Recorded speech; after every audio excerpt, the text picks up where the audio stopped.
Those of you who are joining us online, we are so glad that you are with us. A little bit later on, you'll have a chance to also participate in the Q&A. You will use the chat to do that, and we do have two hosts who are helping kind of monitor the chat. They will be your voice in the room, and that is Pastor Paul and Pastor Roy. There's also should be a link going up that will allow you to download the handouts, so we want to make sure that you have those and can participate with us as we're following along, talking about our ministry plan and where we're headed in the year ahead.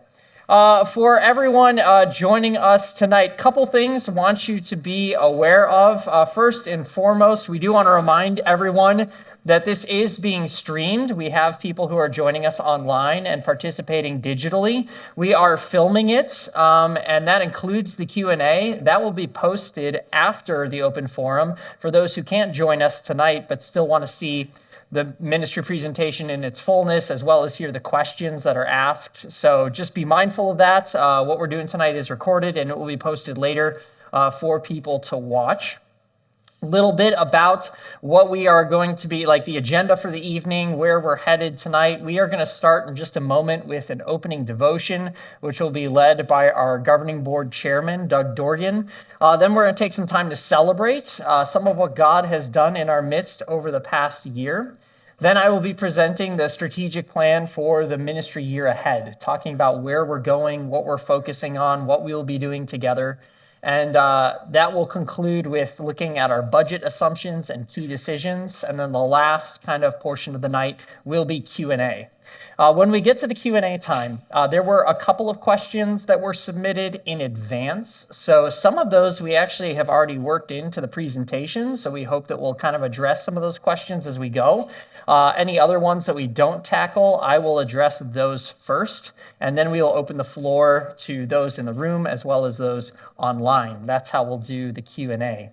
And again, I'll remind everybody of this when we get to that portion of the night. Sound good? All right, so what I'm going to do is I'm going to invite Doug Dorgan up to the platform, and he is going to lead us off with our opening devotion. Thank you, Nick. Welcome and good evening. I'm glad that everybody could take some time out here at the beginning of the week to join the open forum.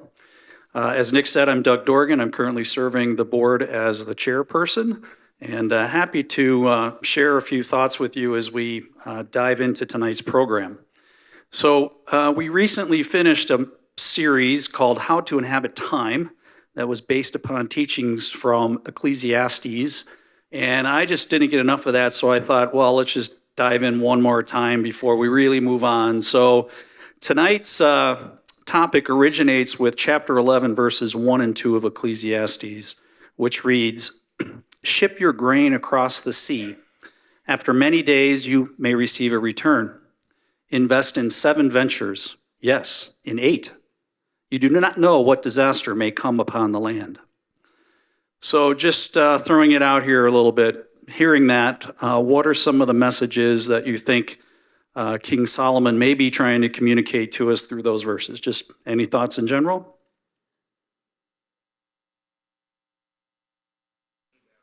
Eggs with many baskets? Any other ideas? So let me ask this question. So is there a risk to the ship's owners by sending them across the sea? Sure, yeah, I think we would all agree there's a risk. So what is the ship owner relying upon by sending the ship without guaranteeing it will return? Trust? Faith? Yep. So, and good insurance, I think I heard. So think about this, the wise counsel provided in these verses is that we don't send out our ships. If we don't send out our ships, what we will have is bread. So in this case, it's ship your grain across the sea. So if we don't ship the grain across the sea, what are we left with? We're left with the grain. However, we may receive a return if we load our grain and send it out. If we only keep the grain, we have no hope that the resources will multiply. And eventually those resources will be exhausted. But if we send our ships filled with the grain, we can have faith that a continuous supply of resources will be provided. And this not only ensures our sustenance, but holds the promise of long-term growth and prosperity. So let's ask ourselves, what does this show us? I think first it says we should be obedient and committed to God's plan, taking action to secure the desired outcome. Send the ships with the grain. But Solomon, in many instances, had to wait because those ships didn't always return right away. In some cases, the ships didn't return for a number of years. So he had to be patient, underscoring the importance that faith and trust play in God's plan, but giving us hope and assurance in the outcomes. So this leads us to ask the question, where's the modern day corollary? And I think that's going to be evidenced tonight through the presentation on our strategic plan and the annual ministry plan. We're investing in the future and what God has in store for his kingdom through us. We're committing our resources today, building one step at a time, trusting that God will return the ships with treasures. So let me ask this question. What types of treasures maybe have we seen over the course of the last year through implementation of the ministry plan? Anybody have a few thoughts about ways in which they've seen treasure returned from our efforts? New members and baptisms, I heard at the same time. Excellent. Pardon, Dave? New leadership and new roles. So he's working. He worked in our last ministry plan, and I have a lot of confidence that he'll be working in the ministry plan that's being prepared tonight. So ultimately, God is using us to multiply and grow his kingdom. And how much more can we expect him to do as we continue investing in our heavenly returns? At the end of the day, that's what it's all about. So just finishing real quickly, today's conversation is about how we will leverage those gifts that God has bestowed on us to produce eternal fruit and growth for his kingdom. So at this point, I'd like to just take a minute to open us in prayer and ask for your support. So Heavenly Father, we come to you in supplication, in prayer, asking for your blessings on tonight's gathering. There's been a lot of time and energy committed to putting this plan together that's going to be presented. We hope that you will look at it and see that it can be fruitful, that you will bless it, that you will encourage all of our congregation members to get behind the plan and do their part. And at the end of the day, we don't want to be sitting on our grain, Lord. We want to be multiplying it and sending it out so that we're bringing more people to you, helping others to look, live, and love more like Jesus. It's these things that we ask in the name of your Son, Jesus. Amen. Thank you. Thank you, Doug. Appreciate it. I wanted to start tonight by just taking a moment to indeed celebrate some of the treasures that we've seen returned, to highlight some of the ways in which we've seen God on the move just this past year. So a couple of things when we gathered together as a staff team and we just started saying, what has God been up to this past year? Where have we seen him on the move? Here are a few things that kind of rose to the top. The first was our community impact ministry, and specifically the ways in which we've been getting out beyond our four walls and into our communities to serve. You've seen these pictures a ton around Samaritan's Feet as we've been celebrating the two opportunities that we had, both at an elementary school in the city as well as an elementary school out here, to deliver over 900 pairs of shoes to kids in need. But today I actually got a wonderful email from Karen just celebrating all the ways in which God has been at work in our community impact ministry really over the last 2 years. And I want to share with you what she shared with me. She says, here's the ways in which Trinity has made a difference. We worked with Phil's friends, providing care packages for those who are suffering from cancer. We did a Feed My Starving Children mobile pack serving event. We've hosted 3 blood drives. We worked with the Village of Lyle to provide Luminaria bags for their holiday events. We helped the Redeeming Life Ministries open their crisis, their home for women in crisis, and supplied what they required in order to furnish that home. We worked with Christ the King and the West Suburban Food Pantry, two collections donating over 5,000 pounds of food. We worked with Lyle School District 202 in their Gifts for Teens program, and certainly we did our Samaritan's Feet collection and Hope Note serving project. We've done back to school collections, two of them, to provide uniforms for Lovett, and so on and so forth. That's not even counting things like the Garden Club and the 1,200 pounds of fresh produce that they've been able to donate to local food pantries. The list goes on and on and on. And so that is one of the areas that we're celebrating, is just the fact that Trinity continues to be a church that's known in its communities for serving, and for serving our neighbors and loving them in the way that Jesus has loved us. Another thing that we're celebrating is the start and the growth of our seniors community. This is something that Steve Potter at our Kimberly Way location had a real passion to see. And so about once a month, a group of anywhere from 30 to 50 seniors get together for a meal, for community, for growing together in their faith and their walk with Jesus. And it has been a real joy for myself and the pastors, as well as other people at Trinity, to come and to present and to talk with them. And so there's just been a real spirit of fellowship that we've seen growing there. The other thing that we're really excited about is the way in which our refurnished and rehabbed center down at Galewood has now been updated and is being used for ministry in that community. I actually remember when we first walked into the education building over at Galewood. This is before we even had a church planter. And I remember going down into the basement and being like, you know what this would make? This would make a great scene for a horror film. And I was like, this is scary. That is not the case anymore. It is one of the brightest, coolest, most wonderful places in that neighborhood. The basement is this awesome game room. The main level is a learning area. Top floor remains a basketball court that gets more use than Pastor Eric can possibly keep up with. And what's really amazing is that because of that facility and having that space, Galewood now hosts on average over 30 kids every single week on Wednesday night for their Lighthouse Youth Program. And it's because that space is available. And it is not uncommon for Eric's day to be interrupted by some random kid knocking on the door asking if the center is open for basketball. And it's just become this kind of bright light in the community, a place where kids feel safe, where they have community, and where they can have fun.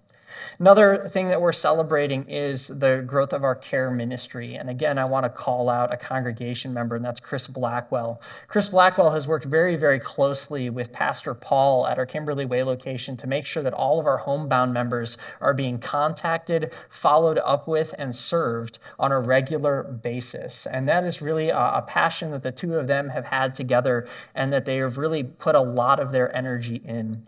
And when I look at that, and I just think about the past year and the ways in which these different ministries have been touching and transforming lives, I'm mindful of the fact that what we're seeing ministry across generations, from the very youngest to the very oldest and everything in between.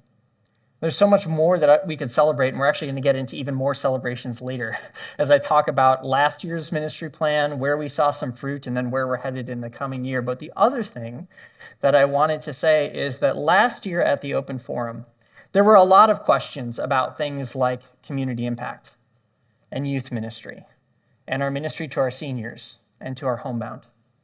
And the question was, what's Trinity doing for? What's Trinity doing for? What's Trinity doing for? And we heard that, but I also said something to you. I said, just remember one thing, and that's that you are Trinity. This community is Trinity. And in a lot of these ministries, what we saw is Trinity members stepping up to lead. People like Steve Potter and Chris Blackwell and Karen and Marion stepping up to lead these ministries and saying, we can help that move forward. So actually, I want to say thank you to you. Thank you to you for being a part of what God is doing at this church. Thank you to you for having that heart and that passion and saying, what could we do? What would it be possible if? And saying yes to the things and the invitations that God was making to us. And what a privilege it is to be a part of a church that does that. And so I just want to say thanks. Thanks for being a part of what God is up to here at Trinity. Thanks for the ways in which you are caring for your community and caring for each other and continuing to reach out with the love of Jesus. It is truly awe-inspiring, and it is a privilege to be on staff at a church that has that heart and that has that passion. But those aren't the only things we're celebrating. There's a lot more. And so I actually want to talk a little bit about where we're at in our strategic plan, looking back at the previous year and then looking forward to where we're headed in the coming ministry year. I want to first start by saying, how did we begin this process with our strategic plan? And this is just a refresher. I'm going to do this probably every open forum until you guys can recite it back to me perfectly, and then I'll have one of you run the first part of this meeting. But our strategic planning process actually started a couple of months before I was installed as senior pastor. It was in conversation between Pastor Mark and myself. We were talking about where is God leading Trinity in its next season of ministry. And one of the things that we realized as we looked at where we are as a church is that up until, really about 2 years ago, we saw about a decade of slow kind of plateau and then decline. And we started to ask a really important question. We started to say, what does it look like to be a healthy multi-site church? And our strategic planning process involved bringing in a group called the Unstuck Group that actually works with hundreds of multi-site churches and helps them kind of really address that question and think through, how can we become a healthy multi-site church? And they actually taught us a couple things about what it means to be a healthy multi-site congregation. They said healthy multi-sites are first and foremost crystal clear on their mission and their mission field. You need to not only know what your mission is, but where your mission is and to whom. That's vitally important if you're going to be a healthy multi-site congregation. The second thing is healthy multi-sites are fully aligned as one church in multiple locations. They do things the same across the board. There's collaboration between sites and locations. There's a lot of shared resources and knowledge and work behind the scenes as they seek to multiply things like worship, kids ministry, small groups, new member classes, preaching, and so forth. The third thing that they taught us is that healthy multi-sites are regularly planting new sites that reach new people.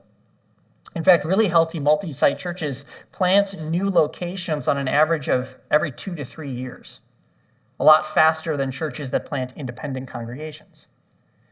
They said, if you want to be a healthy multi-site church, this has to be who you are. This is what you guys will need to work on. And focus on if you desire to truly continue to see fruit and growth and multiplication across the board. And so we said, well, what would it look like for us to do that hard work? And maybe to consider planting a new location, 5 years out from now. To do that hard work, to get fully aligned, and then to be in a position where we're ready to plant a new location in a new community that reaches new people. And so we've worked backwards from that, and we kind of built a 5-year strategic plan, starting with year 1 around alignment, year 2 development, year 3 multiply, year 4 preparing for launch, and then year 5 hopefully launching. But we also said we know that life happens and things change, and it has to be adaptable and flexible as we learn and we grow, because we knew that we still had a lot to learn. So this was a rolling strategic plan, which means every year we look at it and we look at where we are and we look at where we need to be and we say, is that the right timeline? Do we need to adjust anything? So here's how we've gotten to where we are right now. 2 years ago, we just started with realigning around our mission as a multi-site congregation. Started asking questions like, where has God placed us? Who has he called us to reach? How can we work together as one church in multiple locations to reach them? And so we started really looking at all of our programming and a lot of what we were doing and saying, is it reaching the people that we're called to reach? If it's not, we're either going to stop doing it, fix it so that it does it better, or do something even better than what we're doing. And we just went through all that kind of a reevaluation of realigning around our mission. This past year was the year of development. Specifically developing our core ministries, saying what are those essential ministries that really truly help us continue to kind of reach out and serve our community as well as make disciples? How can we help people look, live, and love more like Jesus? And so if you remember, last year I said there's kind of 4 key areas that we're going to focus on this coming year: small group ministry, weekend worship, outreach, and generosity. So those are the core ministries that we really need to develop, that we need to focus on. So I want to talk about what we've seen this past year in each of those 4, and this is where I said we do a little bit more celebration. Let's go ahead and start with small group ministry. There are a couple things that we're celebrating about small group ministry. First and foremost, we had the highest attended small group kickoff events in our history this past year, routinely breaking the 100 mark as we had people come and get ready for a new trimester in groups. We had new groups start out of those kickoff events. We brought in outside speakers to help us dive into God's word and get excited about what we were learning together. We also built a coaching structure for our small group leaders, so that every small group leader who's a leader here at Trinity is in a coaching huddle with one of our staff or with one of our high-level volunteers, learning each month from each other. How can I be a better small group leader? How can I create a community where people are nourished and fed and growing in their walk with Jesus? And it's been really fun to hear from those coaches about the conversations that they're having in those groups and what their leaders are learning. Furthermore, we started studying our way through books of the Bible together as an entire church, producing small group guides in books like Ephesians, Exodus, and the Gospel of Mark, and most recently even in the book of Ecclesiastes. And the joy has been hearing from different groups that have taken those steps in their small groups to study those and talking about what an impact that's had in their faith life and in their journey with Jesus. So there's a lot to celebrate in terms of our small group ministry and how we've seen that grow over this past year. In terms of weekend worship, some of the things that we were really celebrating as we looked back over this past year is we were first and foremost celebrating the fact that now across all of our locations, we're sharing a lot more songs, creative, and liturgical elements. I don't know if anybody was here at Green Trails during Holy Week. Green Trails had an altar up here, which people don't realize. Likewise, there are songs that are being sung at Galewood and Green Trails that are now being sung in worship over at Kimberly Way. When we do responsive prayers together, those are responsive prayers that are shared responsive prayers, so that we're actually praying in one voice as a congregation across our various locations. And so to say that we're actually worshiping together as one church in multiple places has really been a joy. The other thing that's been a joy is really having better collaboration and alignment around our actual sermons. Not just through video, but our teaching team now meets every single week. So when we have those weekends of live preaching, we're preaching from the same manuscript. We're building those sermons together. And it's been a joy for me to watch our site pastors grow as communicators and preachers of God's word. And so that's a celebration. We are now offering Kids Street in some way, shape, or form at all of our worship times at all of our locations, whether it's a full hour or a pull-out experience. Before we didn't have that. You'd have to, if you wanted your kids in Kids Street, they could come at like one time if there were 2 worship times at your location. Another thing that we're celebrating is the fact that we now have a full complement of site leaders. I don't know if you remember, last year at this time, we didn't have a site leader here at Green Trails last May. And I don't know if you've met him. He's that guy on the left there. That's Roy. That's Roy Farias, and he's now site leader here at Green Trails. I mean, these are things that we are really, really excited about, and we're really, really happy that we have this opportunity to truly worship together as one church in multiple locations, just across the board. One thing that I don't know why I'm just remembering, it just popped in my head now, should have gotten up here as a picture. The other thing that we did is when we kicked off our Advent series, we actually had the Songs of the Season Advent series where we got together in one location out here in the burbs and worshiped together. So these are just a lot of the different ways where we've been working on weekend worship and developing weekend worship as a place where new people can get connected, where we can worship together and encounter God as a community. Third thing that we've been focusing on is our outreach. And a couple things to really celebrate. In 2023, we saw 47 baptisms and 23 new members join the Trinity community in a 12-month period. We're still totaling up 2024, and right around New Year's, I'll celebrate what those numbers are. But in a 12-month time period, we actually saw 47 baptisms, 23 new members joining Trinity. Right now, we have 31 people in our Discover process as of this weekend. It's really, really exciting to see how God is moving in that.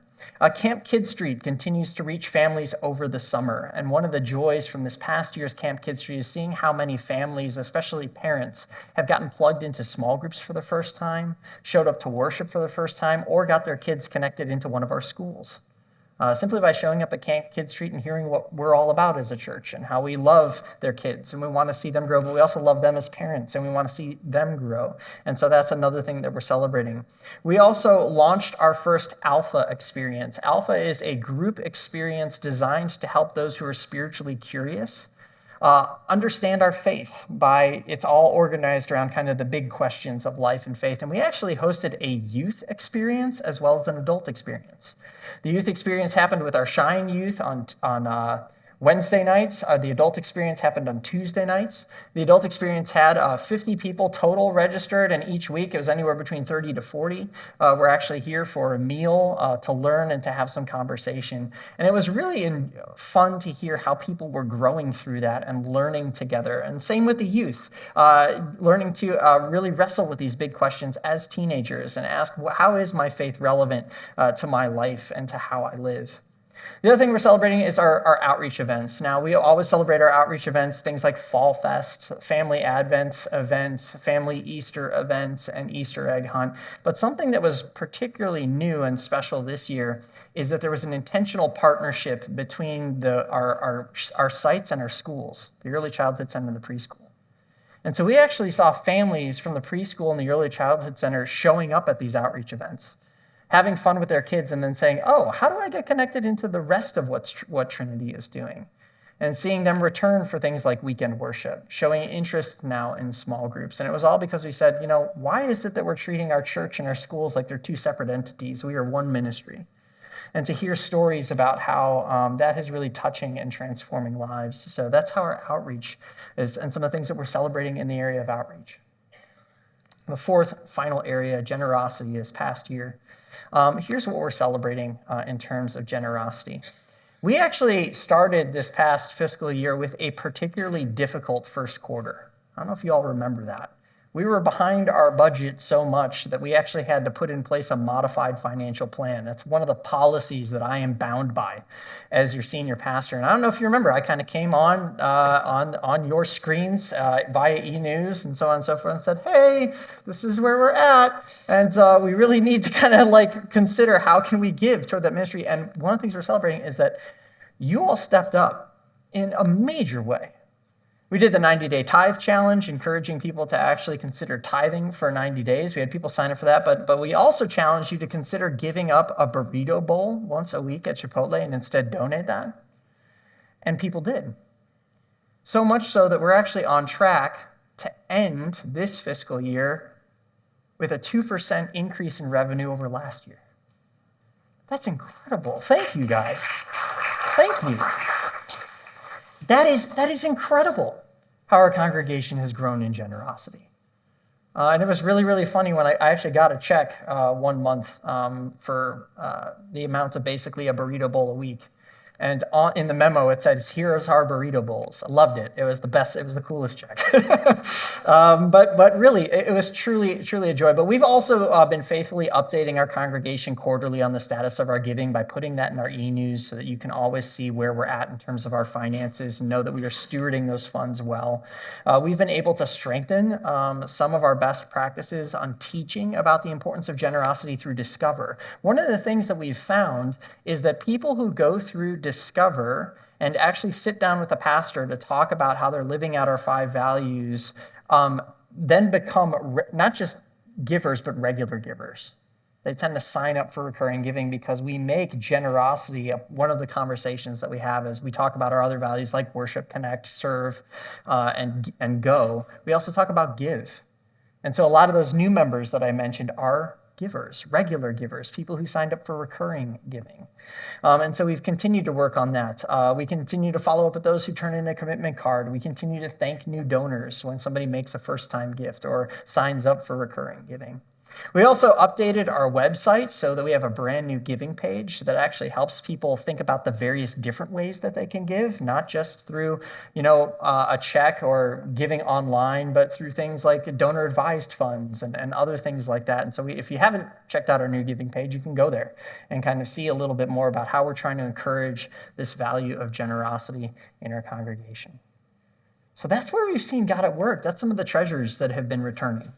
from across the sea that we invested this past year and how we've seen God at work in our midst as a congregation. And again, I want to say thank you to all of you because that's you all.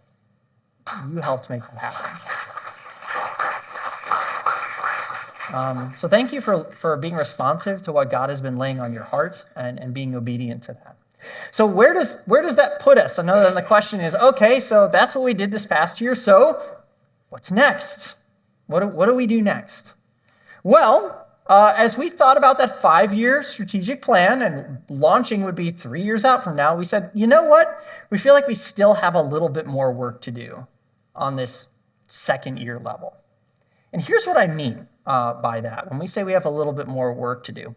One of the things that we had to wrestle with when we're thinking about what does it look like to launch a new site well is that in order for a new site to launch well, it has to start, and I mean start, with 300 people in worship, a core group of volunteers and staff offering 2 worship times, both with Kid Street. That's how it will be sustainable. And you want to know how we know that's true? Is because that's what worked with Green Trails when we went from 1 location to 2. The reason Green Trails continues to be a self-sustaining site of Trinity is because opening weekend, we had hundreds of people in worship. We had Kid Street ready to rock and roll. It was fully staffed with a full complement of volunteers. That's what it takes. And especially as we looked at our area and what's needed, that 300 number does seem to be important, especially as we look at kind of like other multi-site churches that have started self-sustaining, thriving, growing sites. That's where the sites need to be when we start a new location. But furthermore, the other thing that's really important to know is before you multiply sites, you have to multiply worship times. You outgrow your spaces to necessitate then planting another location. And until we've done that, we're like, well, then we've got more work to do here. We just have a lot more work to do. We still have spaces in our worship centers and sanctuaries at all of our locations. We still have times available to multiply to new worshiping times. And so we just still have more work to do. So rather than continue to plow forward and say, next year we're going to multiply, we're going to say, let's continue doing the good work that God has called us to here. Let's continue to develop these ministries. Let's continue to see the momentum that we've been investing and building moving forward into this coming ministry year. So we are going to be continuing to work on that. So we pushed out launch, all right? We pushed that out because we're not ready for that yet. Well, the question becomes, what are we doing this year? And I was like, I told the board and the staff, I'm not coming to the congregation with year 3 is more of the same, because that just doesn't sound really great to put on a t-shirt. So, no, but truly, when we thought about what is the next step for us? How do we keep that momentum going forward? We said that this year really needs, as we prayed about it, as we thought about it, we said this year really needs to be a year of fostering transformation in the lives of our people. In the lives of the people that were here, but also the lives of the people that we're called to reach. It has to be about that. Because that's our mission, is to help people look, live, and love more like Jesus. And we want people to experience the abundant life that he came to offer them and to give them. And so we really want this year to be about fostering transformation. So what does that mean? What does that look like? Now, many years ago, we asked this same question. I remember because I was on the team back at that time. I said, how is it that you actually foster transformation? How do you do discipleship? How are we going to do discipleship here at Trinity? And so we actually drafted up a discipleship path. And we even presented this to the whole congregation in kind of like a pseudo small group kickoff type event. We did a discipleship summit. And for those of you who remember this, you're going to remember this path. And those of you who weren't there, that's okay. I'm presenting it again. But we said, how is it that we make disciples? And we said, this is how we make disciples. We make disciples by having lots of different on-ramps. We have lots of different on-ramps, things like worship and events and small groups and personal invitations and service projects, et cetera, et cetera, et cetera, et cetera. We do tons of things, lots of stuff, hopefully so that we connect to a bunch of people. And then once we've connected with them, we want to get them connected and put them in Discover. So they're learning what it means to be a member here at Trinity. They're learning to live out our 5 values, and they're going to get fully invested. And then once they've gone through Discover, they can commit, they can become a member, and we want them in a small group because you can't grow spiritually unless you're connected relationally. And we want them participating in a small group. And then as they grow in small group, we want them then mentoring and discipling each other. So they're going to become this thing called a discipler, which I always thought was kind of a strange title, but whatever. We needed something. We called it a discipler. And then if they're really good at discipling like 2 or 3 people, then maybe they're ready to be a small group leader. And now they're investing into a larger community of small group people, and so on and so forth. And this is what we're going to do. This is how we make disciples. Let me ask you guys a question. What's wrong with that path? It's okay. You can critique this. I'm giving you permission.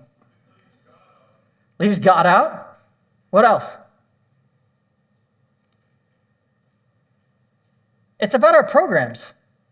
It's about putting people in programs. That's really what it was about. We looked at that, it's like, this is just about putting people in the programs. It's not about the people. It's about the programs. Programs should exist to help people, not the other way around. But the other thing that we found is that little area, see that little gap that says connect on there? For a new person, it's actually about this large. Okay? It's like, wait a second, I just got here. I just saw a giant pumpkin get smashed onto your parking lot. I don't know if I'm ready to jump into a new member process. I don't even know what I think about Jesus yet. Right? And we're just like, wow, we created this chasm that they have to jump over just to get plugged in and to grow. And we're like, that can't be it. And so, behind the scenes, we've really been saying, what does it look like to help people grow in their walk with Christ? How do we help them take their next steps in their walk with Jesus? How do we become a church that fosters transformation? And so we went back to our mission statement. What's our mission statement? Come on, guys. It's on the sign. Yeah, helping people look, live, and love more like Jesus, right? Jesus says what in the Great Commission? Go and make disciples. He tells the church to do that. And that's what that means. To be a disciple is that you're looking, living, and loving more like your rabbi, like the one you follow. So that's why that's our mission statement. And we said, so it has to be about people. It's not about us and our programs and where we want to slot people. It has to be about where are they in their walk with God? Where are they currently at in their walk with God? And so we started to talk about it being more of like a journey with people, recognizing that people are at a lot of different places in their spiritual journey. There are some who are not interested in God at all. They're just kind of going about their life. And if they meet us, it's probably because they want to see a 1,200-pound pumpkin explode. Not because they're interested in church or worship or God or anything like that, but there are those who are spiritually curious. They're not sold out for Jesus yet, but they're asking the deeper questions of life and wondering, where do I go to find those answers and to understand who God is and what it means to walk with him? We have those who are brand new believers. They've just come to faith. They're really excited, but they have no idea what that means. And they're wondering, who's going to help me understand what it means to take my next steps with Christ? We have those who are being discipled, who are continuing to follow Jesus, who are plugged into things like small groups and attending weekend worship and giving generously. And they're wondering, how can I continue to grow? Because I love following Jesus. I love that he's the center of my life. And then we have people who are ready to be multiplying leaders. They're saying, I really want to help other people experience this life in Christ. That's really what it's about. It's all about people, and it's all about connecting them with God and saying, where are they at in their journey? And so for us as a church, as we say, how are we then meeting them where they are and encouraging and fostering transformation? We recognize it's the Holy Spirit that does it, but he tells us that we have a role to play in the whole thing. We said, well, what are the steps that they actually need to take? You know, they have to move from being not interested to becoming curious. They have to move from being spiritually curious to putting their faith in Jesus. They have to move from being a new believer to actually joining a community so that they're not doing it solo. They have to move from being discipled to be fully engaged in every area of their life. And they have to move into being a multiplying leader by then turning around and leading others. That's the steps. And so for us, we started to say, okay, so how is it that we get what we're doing to serve people in a way that points them to Jesus? That's the question. God has entrusted us with a lot of different resources. He's given us a lot of opportunities. How do we offer those back in a way that helps people continue to walk with their Lord and Savior? That's really the question. And so it does mean we are going to continue to focus on those 4 areas, but we're going to focus on them with an eye to what can we do in each of these areas that's going to help people at different stages continue to take steps in their walk with Christ. But we also learned something else. One of the things that's key, regardless of where you are on the spiritual engagement journey, is you need other people. You need mentors in your life. The not interested, the spiritually curious, the new believer, those being discipled, and even multiplying leaders need mentors. And so he said there's one of the missing ingredients is really this idea of mentoring. How are we mentoring people? We do believe you can't grow spiritually unless you're connected relationally. Why? Because Jesus said it. He says, wherever 2 or 3 are gathered in my name, there I am in their midst. Doesn't say, hey, 1 is fine, you'll do great. He says you need a community. And so this is what that looks like for us over this coming year. I gave you, by the way, a handout that summarizes all of this. So if you're looking at that ministry year strategic plan, I'm just going to go over that really quick. I'm just going to look at each area. We're going to take mentoring first. It's really about relational discipleship. That's really what it's about, mentoring at every level.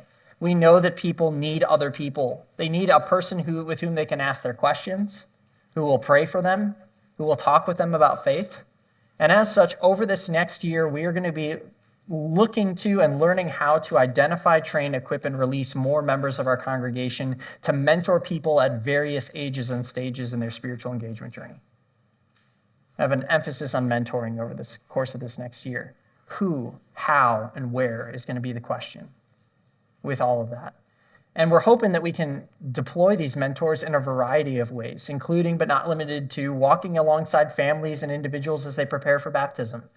We always tell a family, hey, who are the godparents going to be? But what if there was a Trinity sponsor that was walking with those families as they were getting ready for baptism? Coming alongside the pastors and encouraging these young families, or encouraging these adults who are coming to faith for the first time and getting ready for their baptism. What would it look like if you go through Discover and you actually had a mentor going through Discover with you? So that on that day when you stand up and you say, yeah, I want to be a member of this congregation, your mentor is standing right there ready to pray over you and help you get plugged into a small group and serve on the team. What would it look like if there weren't just small group leaders, but there was mentors in every single small group, if there were mentors on every serving team? So this is what we're going to be looking at over this next year is who, how, and where. How can we raise up more mentors to disciple others? That's one of the things we'll be looking at this coming year.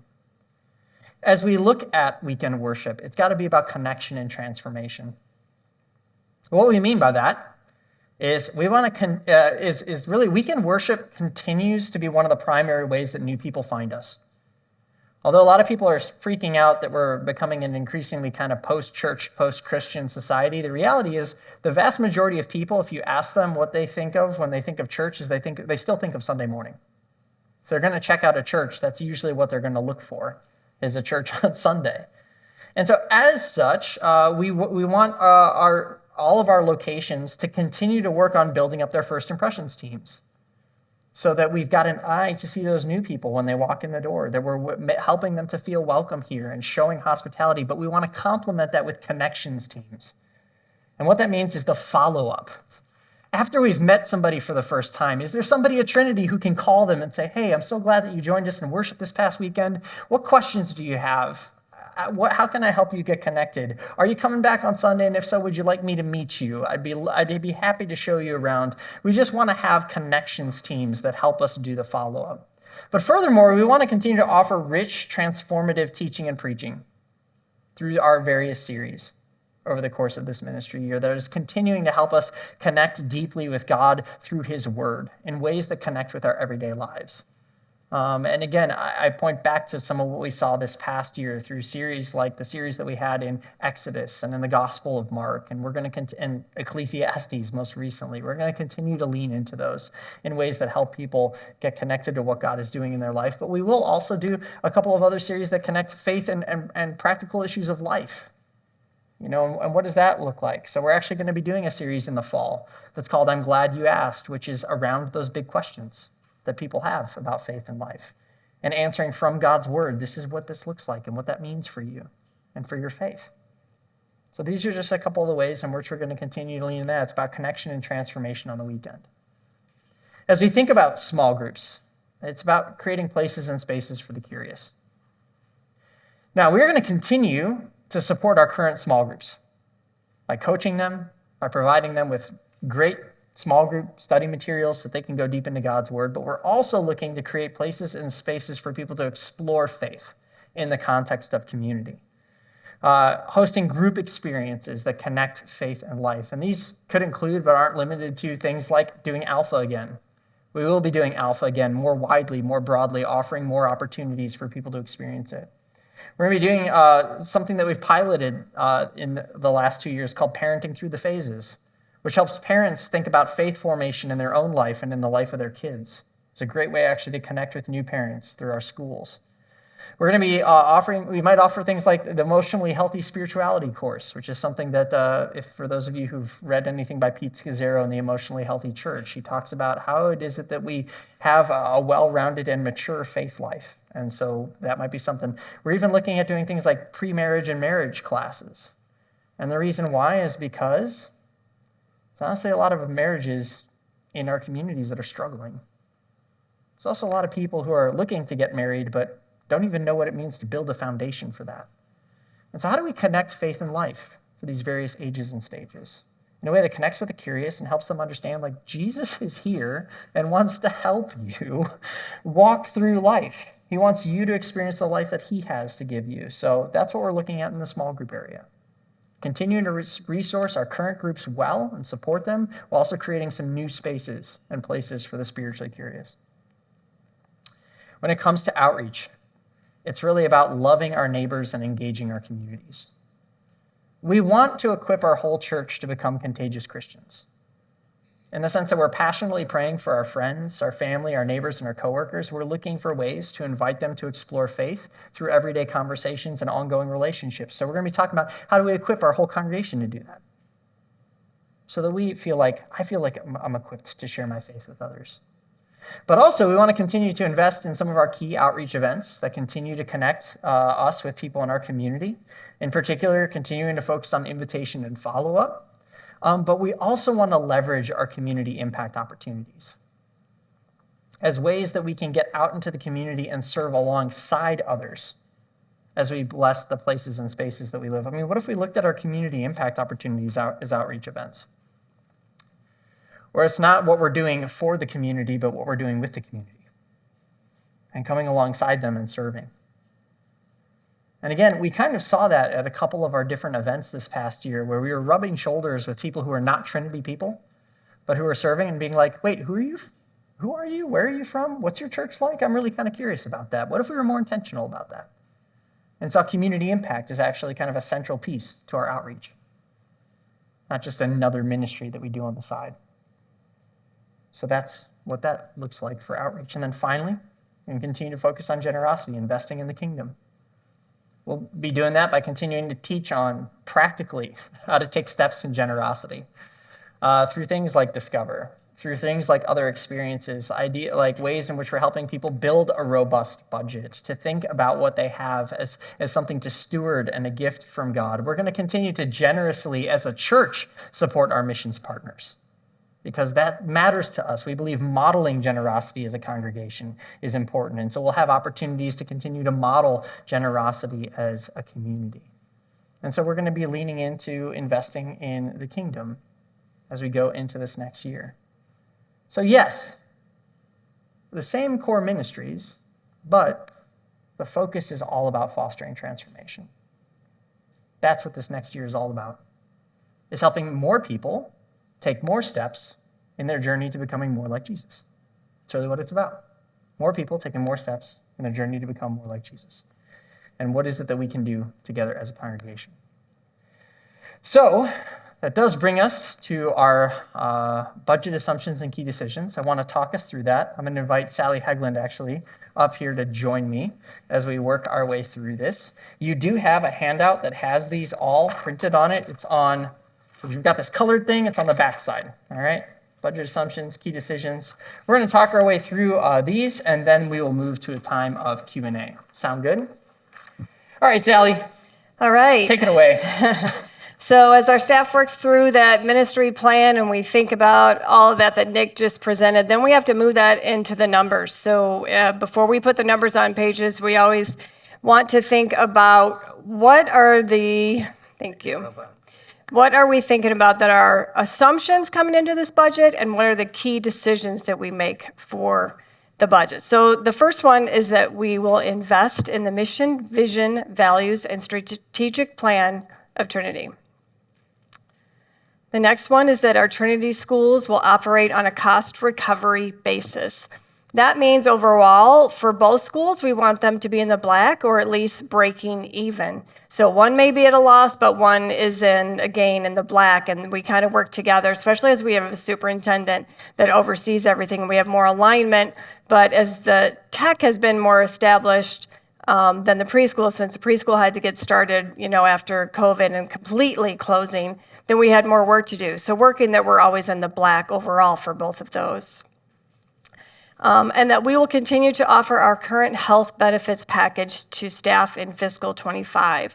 We did have one question about our health benefits package on the registration that we wanted to address, and that was if we would ever consider giving a stipend instead of offering a health benefits package. And I would say no, only because we work with an amazing organization, Concordia Plan Services, and they help facilitate and administer all of the health benefits packages for all LCMS churches. And you're able to get better numbers and a bigger picture. If every staff person had to find their own health benefits on their own, it would not be cost effective for our employees. As you will see in just a couple of minutes, we decided on a 3% raise pool. That doesn't cover the cost of living. So we want to be very intentional in covering as much as the health benefits package for our employees that we can. Sally, can I jump in on that really quick? Yeah. One of the things that increasingly we've seen a lot of other churches doing is only covering the worker and not covering their dependents, and making the church worker then, if they want to add their dependents, that comes out of their paycheck. I believe that one of the greatest gifts that we have is our staff. And I want us to be a church that continues to take care of them because they do a lot to take care of us. And so as long as we can, I don't ever want to have to pull that lever, like ever. Because they are worth investing in. And so if we can offer good health coverage to them, that does give us, yes, a competitive edge when we're looking for the best workers. But honestly, at the end of the day, it's about caring for people. And we want to be a church that continues to care for people. We have really appreciated Concordia Plans and the ways in which they've helped us to do that well. So that's another reason that's a huge value for us as a church. And Concordia does offer a lot of different plans, and so we have options on what we do offer our employees, and we pick the one or two plans. So we do have a high deductible PPO plan currently, but there are two plans, and one is zero cost. For this plan, maybe it's a smaller network of doctors, and then if they want a different plan that is Blue Cross Blue Shield that has a bigger network and same benefits, just it's the network, then they do that it does have a small cost for the employee if they pick the different plans. So there's always one plan option, zero cost. If you want a different plan and you decide to choose that, then you do have to pay a little bit for that. So just so you know. Then our key decisions for this budget is that we will have a deficit budget for regular ministry at Trinity covered by surplus for previous years. The good news is, because of the last few years, we have a surplus going into this fiscal '25 budget of about $473,000, and that's over the last few years because we had large surpluses in fiscal '21 and '22. We had a small deficit of about $6,000 in '23, and this year, in this current fiscal year '24, we're projected to have about a $50,000 surplus. So we have cash in the bank. Right now, like I said, surplus is almost $475,000 from the previous years. One of the things that we did do this year that I'm celebrating is one of the accountants on our team came to me with a great idea and said, hey, interest rates are great. Can we rearrange our accounts this year? And so we opened 2 money market accounts this year. And so we have about $500,000 in them right now with about 4 to 5% interest. So this fiscal year, we've gained about $13,000, $14,000 in interest just from moving our money in some interest-bearing accounts. So that's a good thing too. Can you talk a little bit about why the deficit? Yes. The other thing we are celebrating is last year's budget, we had a deficit of about $200,000. This year, we did put in a 2% increase for giving, but we did have to put some capital back in the operating budget. So in previous years, Immeasurably More has covered all of our capital purchases. Those were never in the operating budget since we started Immeasurably More. But the Immeasurably More dollars will come to a close over the next year. And so we had, without the capital that we put back into the operating budget, we came out with a deficit of $59,000, which, comparing apples to apples, last year a deficit of over $200,000 to this year a deficit of $59,000, we've made some great headway. Really worked on our expenses and keeping them where they should. We put about $50,000 back in the operating budget for capital. That brings our deficit up to where it currently is. Thank you. And there's our projected 2% increase in the giving from this year's actual. So I want to talk about that for just a second and talk a little bit about practically how do we get there.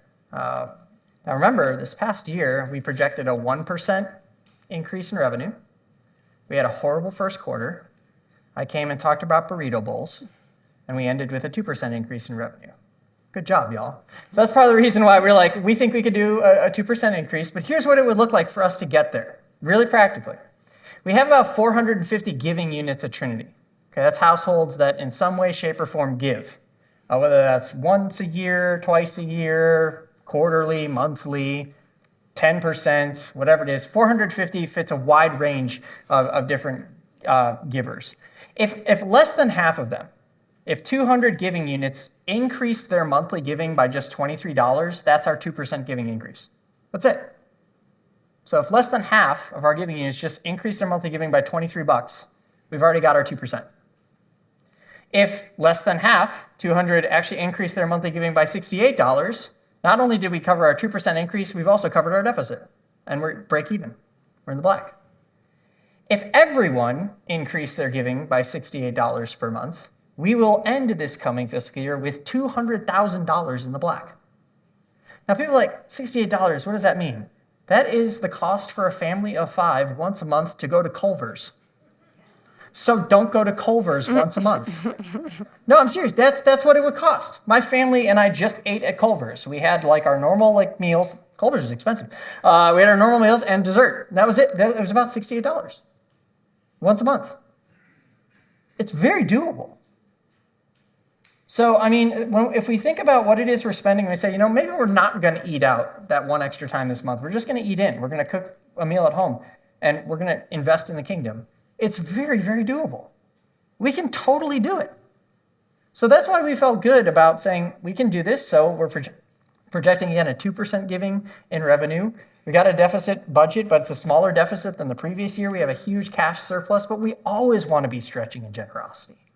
We always want to be saying what we could do more. So that's kind of my question to you all. And one of the things that you're going to hear this coming weekend in church is we're actually going to be putting a commitment card in front of you guys, a generosity card.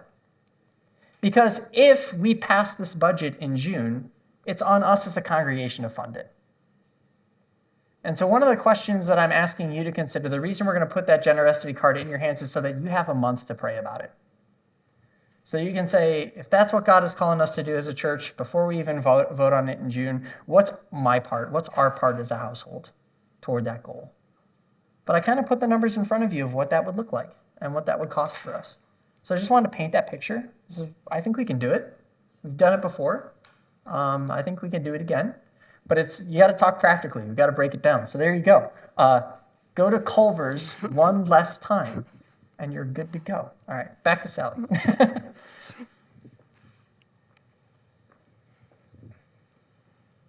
All right, and next, to fund our capital, the remaining dollars from Immeasurably More will fund capital projects at TKW and TGT.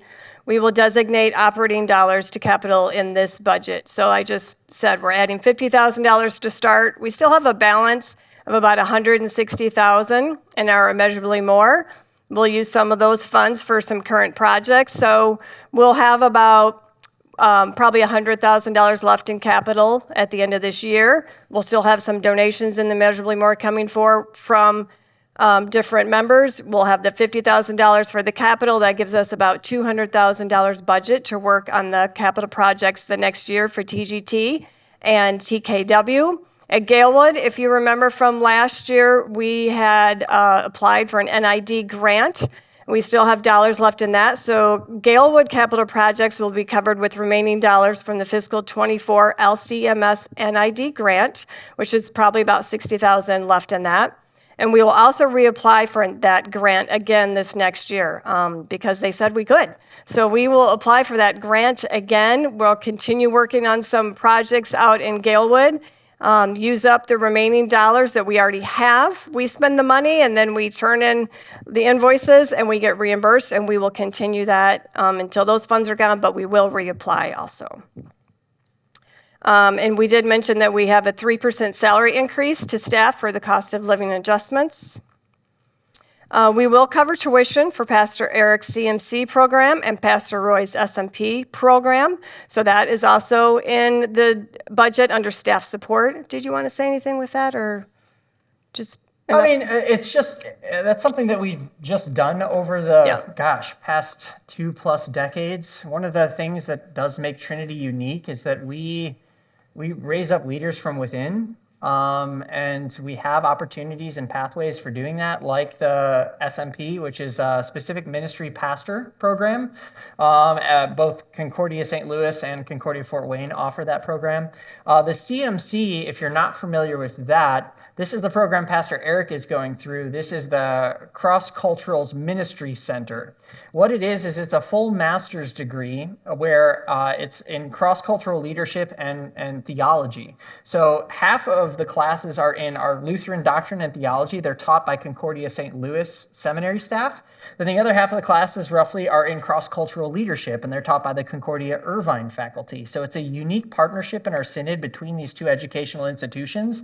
And for Eric at Galewood, being an inner-city, cross-cultural, multi-ethnic ministry, we said, would he be able to apply for that? And they said yes. And so Eric is actually wrapping up his second year in that program right now. We've been supporting him up to this point. We want to continue to do that. But we also want to make sure that Roy is on track to get rostered. And so we're hoping that he will get in the SMP this fall. And we've put in his application. We're working with the seminary on that. We put it in the budget because we want to continue to equip our leaders. And our last key decision is that we will be hiring a new director of children, youth, and family. And that is an area that we have gotten a lot of questions about, so we wanted to be able to give you an update on where we are for that search for the director of CYF. Yeah, so let me talk a little bit about that. We have been hard at work trying to find the right director for that ministry. And we actually got incredibly close right around Easter. When I mean incredibly close, we had a candidate with decades of experience in growing youth and children ministries and family ministries at a multi-site congregation. This person had met with our strategic leadership team, had met with our CYF staff team, had met with our board, had given every indication that he was like, I'd love to work at a place like Trinity. And we made the job offer and talked it through, and right on Tuesday of Holy Week, we found out he wasn't going to take the job. That's how close we got. And so we were like, now it's back to the drawing board because we'd been looking at candidates and really whittling it down. So what we've done since then is we have posted the position to a website called Church Staffing. We've also posted it to Indeed, and we've posted it on our website. We've gotten a lot of applications, tons of resumes. All of them have not been qualified for the position. What I mean is they're people like fresh out of their undergrad with some sort of like DCE or equivalent type program who really want to be in, children, youth, and family ministries, which is great. But we need a leader of leaders who can manage staff teams, volunteer teams, and do it across multiple sites. We are looking for somebody who has practical experience running a larger ministry, and those candidates are very hard to find. Very hard to find. Because one of the comments we got back is like, well, if you just post it, you'll get lots of applicants. Correct, but not the right ones. That's what's been challenging about the search. So actually what we are doing is we're in the process now of going back to the same search firm that helped us find Roy. Because they actually have a much wider network than we do. They do the initial vetting process of the leaders because it's very time consuming to read through all of these different resumes and talk with people. And one of the things that we loved going through the process that eventually got us our site leader here is every candidate that they brought us was an awesome candidate. And it was just a question of choosing between great candidates. So we are going to invest some money in doing that because we want the best leader that we can get for CYF Ministries. Because one of the questions was, what has been impacted by not having a CYF director? A couple of things have been impacted, quite honestly. Work camp has been impacted by that. We did make the decision in the last couple of weeks that we were canceling work camp for the summer because we didn't have a paid staff who could go and lead it. And we weren't confident about sending a team without having a paid staff leader who is responsible ultimately at the top for managing the volunteers and the students and making sure they had a safe, fun, engaging experience. Now, one of the things that our CYF team is doing is, in lieu of that, we're offering a summer retreat for the senior high youth as well as the 8th graders who are moving up into high school. We're also inviting their parents to come along so their parents can get kind of an experience with their youth and get to know each other. And the goal of that retreat is really two things: community and discipleship. It's going to be fun. We're going to go to a water park. We're also going to go hiking together. We're going to spend time in God's word and in worship and in prayer together. The students will have a chance to meet in small groups together. The parents will actually get a chance to meet in small groups together. And it's a little bit more doable because it's closer. It's not a full 10 days. And we also feel like we can actually, some of our staff are like, although I'm not in the youth ministry area, I could help with that. I can come alongside and assist with that. Believe me, I know that that's a disappointment. And we have heard from some of the families like, we're bummed. We really wanted to go on work camp. I know. I didn't feel comfortable sending a team without having that paid staff leader. I didn't feel like I could do that in good conscience. But I know that that's a bummer. That has been affected by this. I wish that we had the leader. Like I said, we got really close. In terms of our momentum around, especially senior high youth, we have definitely seen it take a hit this year because we haven't had that central leader. Now, Alpha was a bright spot. We actually got some new students into senior high youth through Alpha because they were interested in the questions. So we learned something through that, but we still need a leader. And so we need to grow that ministry again. So those are a couple of things that have been affected. The other thing that honestly has been affected is the current CYF staff team have been knocking it out of the park. They're doing a really, really good job, but it is hard work without having that top-level leader. And they are feeling that strain. And we know that, and we've heard that from them. And so really for their support and for their leadership, we need that. But I do want to call out the fact that Sharon and Ashley have done a stellar job in the absence of that leader. I do also want to say thank you to the volunteers who've kind of come alongside them to help them carry that ministry. We actually have some volunteers who are kind of starting to help run point on things like Camp Kid Street this summer. The good news is we've been leaning on a lot of the good groundwork and foundation that was built for a lot of our programming. That is still good, and that's helped us to kind of keep things going forward. But we know we need this position. So I'm putting it in here as a key decision. We're going to get that person. That's our goal for this year, okay? But I know it's tough, and we felt it. All right, Is that it? that's all the key decisions that make up the numbers, and now we're going to go into just a time of Q&A, and we have a few questions that we'll start with that were already given to us through the registration, and Nick and I are going to just make it a little bit more informal, come down here and ask Doug to come up as well, and we will answer those questions first, and then we can take some online questions and some questions from in the room. Let me just ask a quick question. Would a 5-minute break, stretch break, be helpful?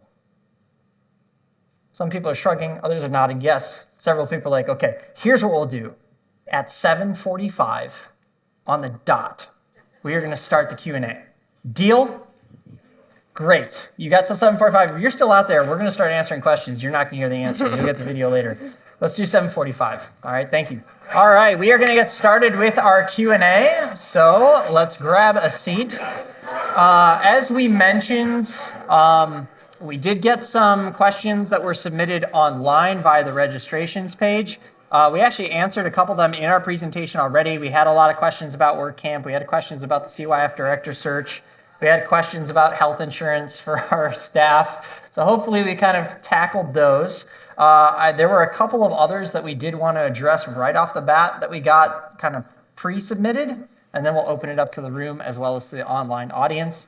One question that somebody asked me, though. They said, can you please just reintroduce the pastors again, because not all of us know them. So I'm going to put this picture back up here again, because not everybody will be able to see them if they stand up. There they are. Those are the pastors. You have Paul Horstmeyer, site pastor at Kimberly Way. In the back. On the right, he's back there. We have Eric Hawley, who's our site pastor at Galewood. He's right there.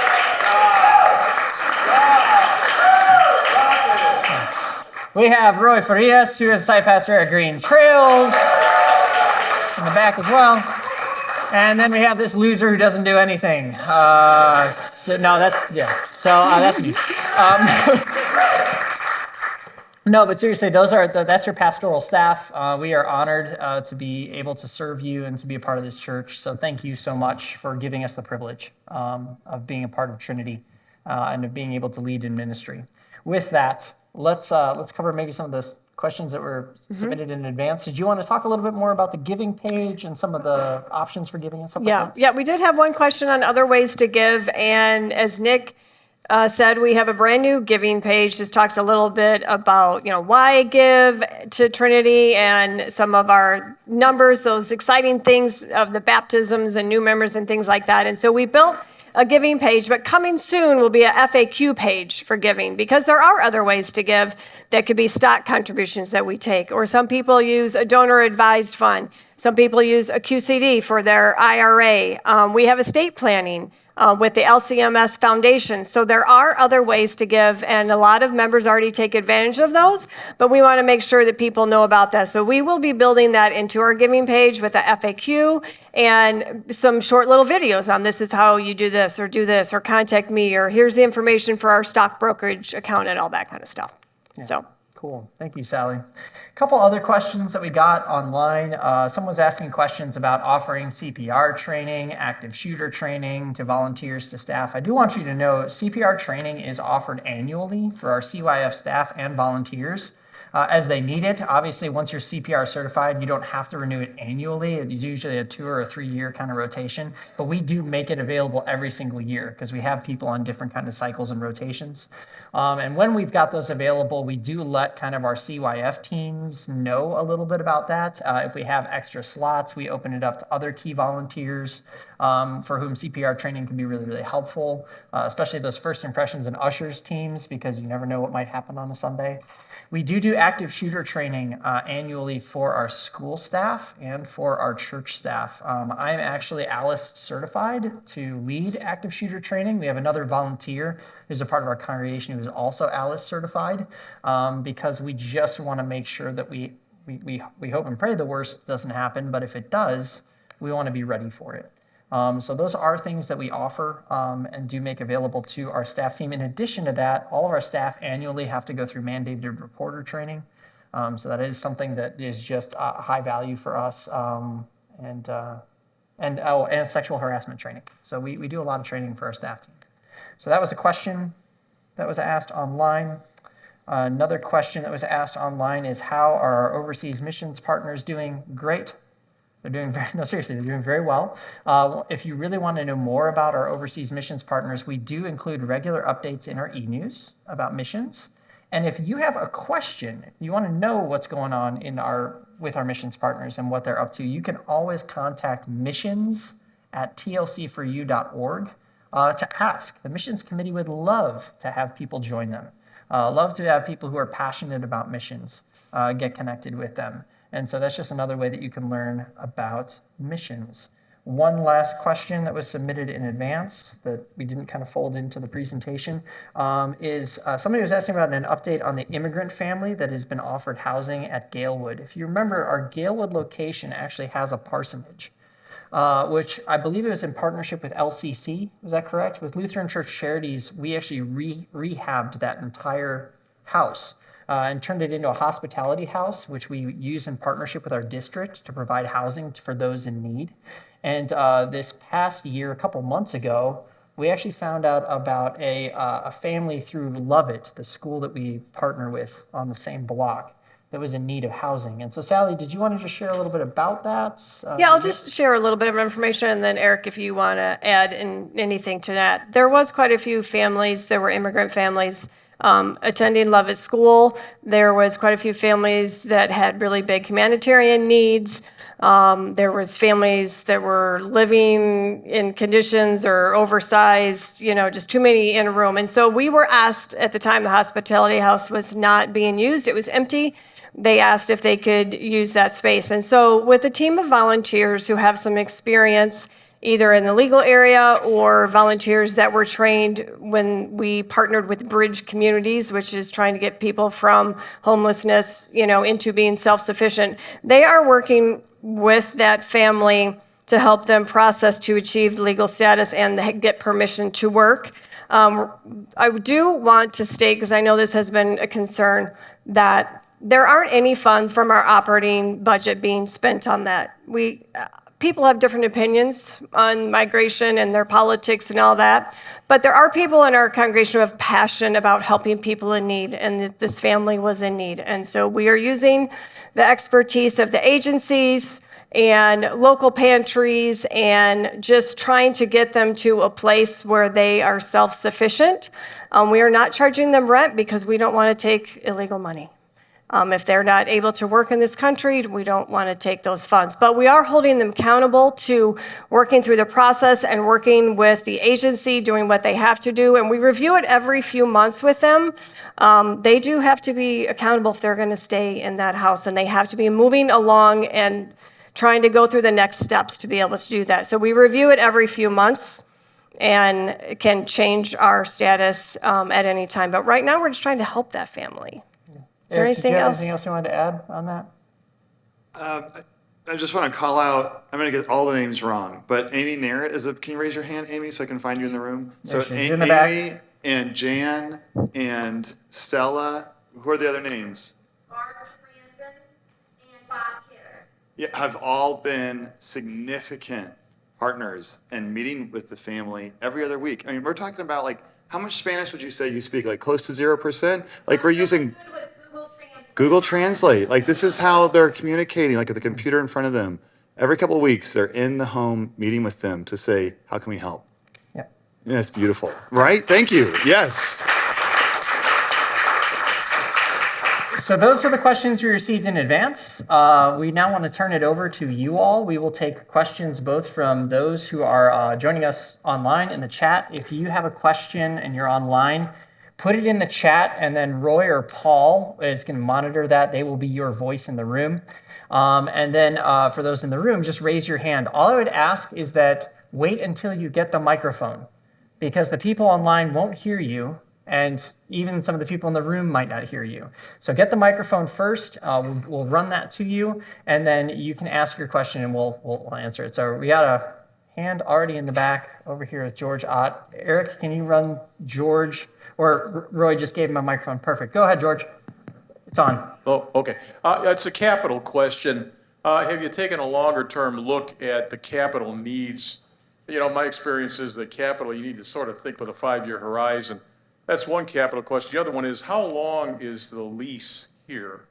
Has it been re-upped, or, what's the term of the lease? So it's two capital questions, the lease here, and also, are there big expenses coming? Is the roof falling off or whatever? Have you got your eye on, that sort of thing? Thanks, George. Sally, Yeah, so for the lease, we had a 10-year, we've been in this building 10 years, plus now we're in a second rider on the lease for 5.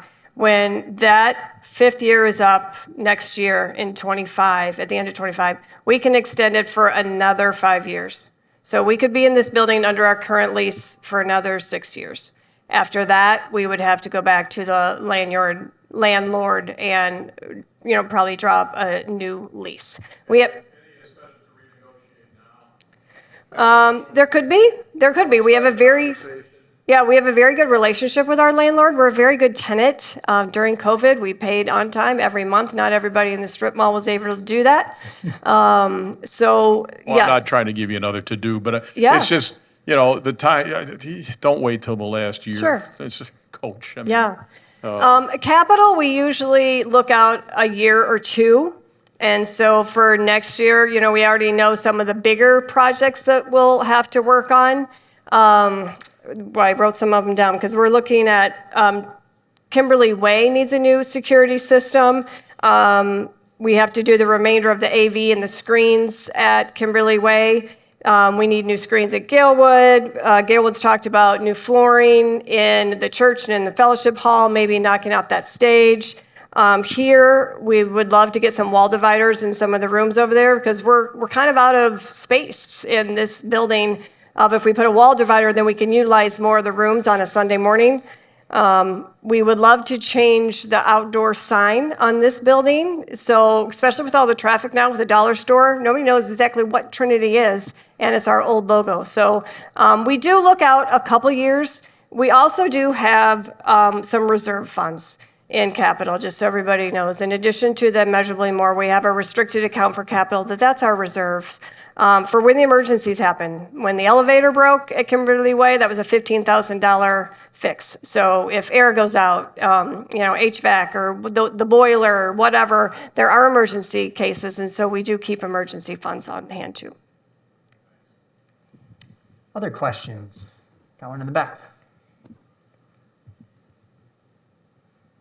This one is actually for my husband. We spent a lot of money a few years ago on the parking lot at Kimberly Way, and was wondering what is in the budget, or have we gotten estimates on getting it seal coated, because it's starting to look a little dry and we want to protect our investment, of course. Yes, we do. We should get it resealed every couple of years. And so, yeah, we are about due. So that would probably be a next summer project. Since it won't happen this year. And so we can push that not into this fiscal year, but the following fiscal year. It's a good question. Thanks, Tina. Do you have any questions from online? Don't want to lose them. Not yet. Not yet. Okay. Any other questions in the room then? Yeah, I have a question right over here.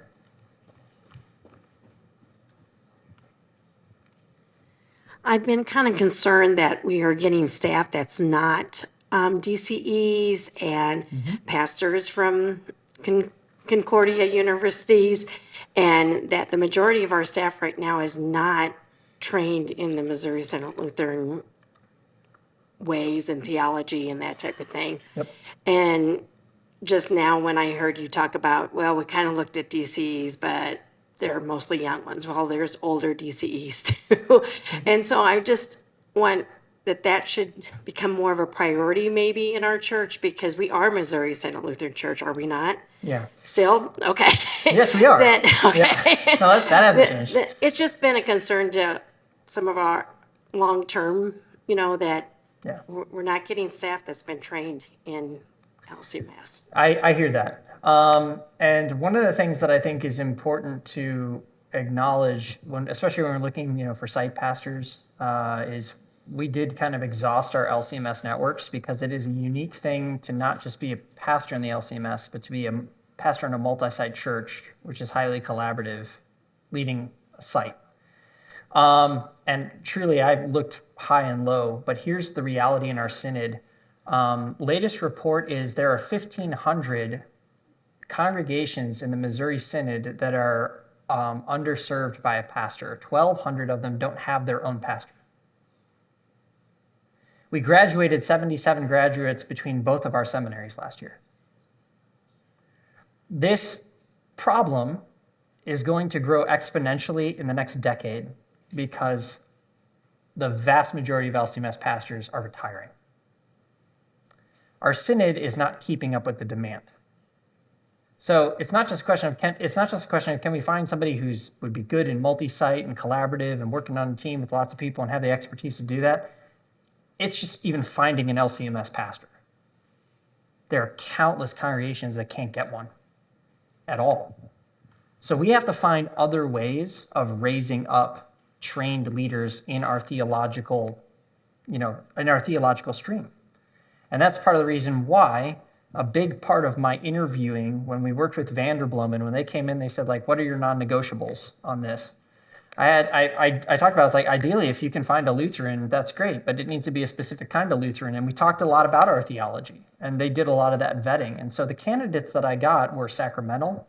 grounded in God's word, at least familiar with our confessions and things like that. Roy is, I mean, he originally started planting a church under the auspices of an LCMS church in Texas. That church stopped funding his church plant. So they had to go independent. But he was still actually overseen by the district president of Texas. And actually, it was the Texas district president who recommended Roy. So yeah, he didn't get the sheet of paper, but very much a part of our theological tradition and stream. But that's also why it was a big deal when I talked to him. I was just like, we have to get you in a program. I need to know that you're cool with that. And Roy was like, yeah. So we're getting him into the S&P. When we talk about DCEs and CYF directors, agreed. But again, we're talking about people who we need somebody who can oversee a ministry that's over multi-site, building teams and collaboration across multiple sites. So yeah, there's DCs out there, but not a lot of them have that level of expertise. And so again, it's kind of a question of like, oh gosh, where do we go? So again, that's why I'm going back to Vanderbloemen, and it's like, help us vet. These are our theological non-negotiables. But the other thing that I really work hard with my staff team on is developing them, not just as leaders, but as theologians and as people who think theologically. Some of my favorite conversations is actually with our site pastors in our sermon prep meetings where we're talking about things.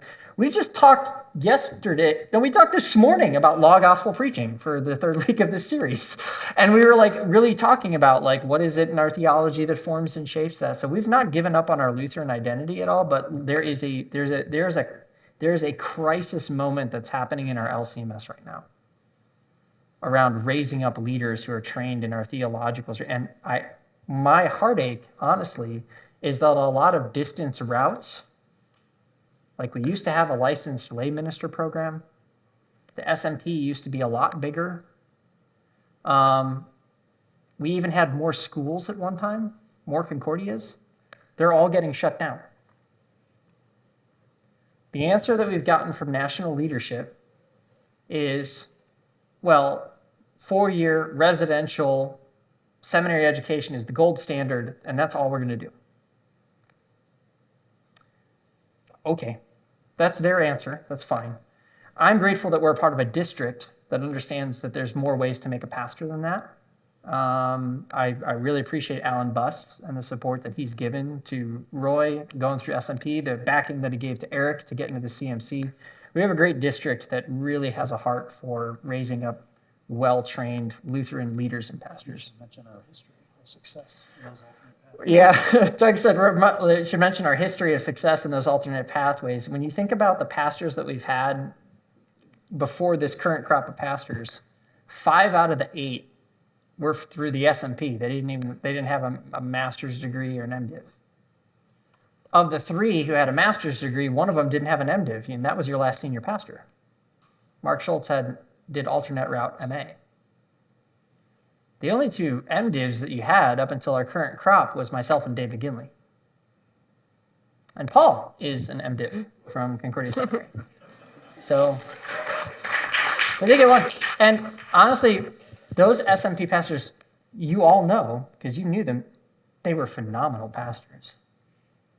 Phenomenal pastors. I would have put those guys toe-to-toe with the 4-year residential guys any day.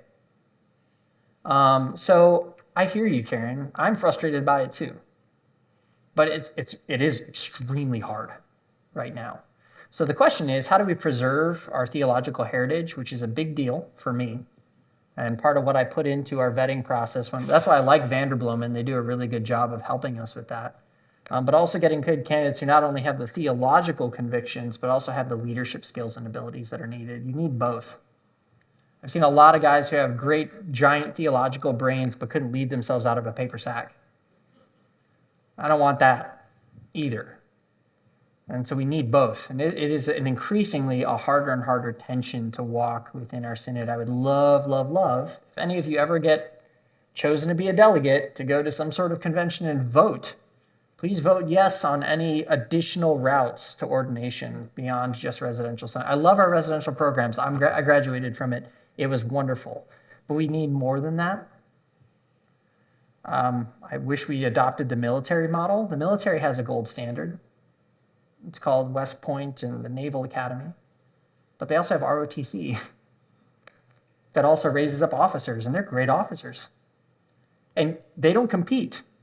When they started ROTC, it's not like people stopped going to West Point. We still have West Point grads. And there's this thinking in the synod that if we open up other paths, then our seminaries won't get people going through the 4-year. That's just not true. I wish that we operated more like the military did in that respect of having, we can have some gold standard 4-year residential programs. We can also have some well-deployed, very adaptable programs that can train people in context. We need both. And we as a church have benefited from both. So I hear you. I do. Other questions? Yeah, Steve Potter's got a question.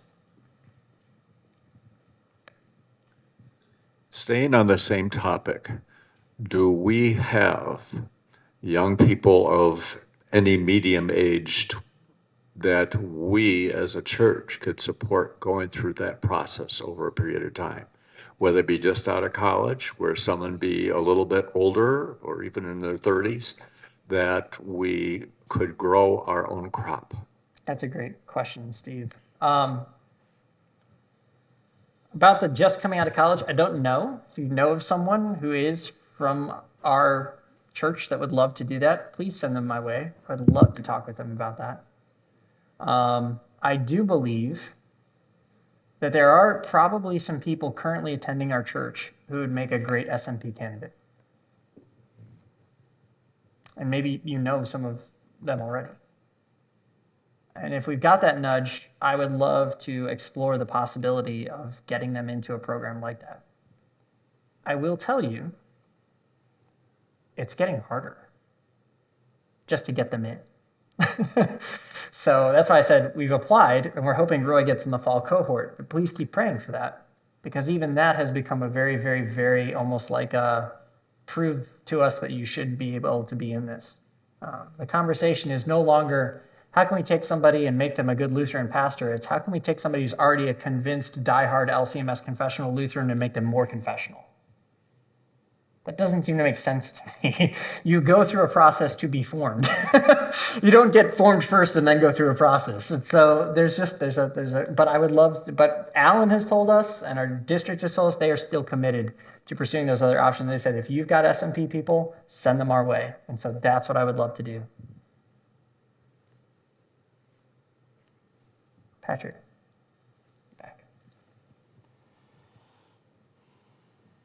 One of the things you talked about earlier kind of begged the question in my mind as far as celebrating the number of baptisms and new members. I guess, do you have an idea of how many folks have left our congregation? Because I know being an usher, there's a lot of faces I don't see coming to church anymore that I just wonder, did they move away? Did they leave for some other reason? And do we follow up to find out?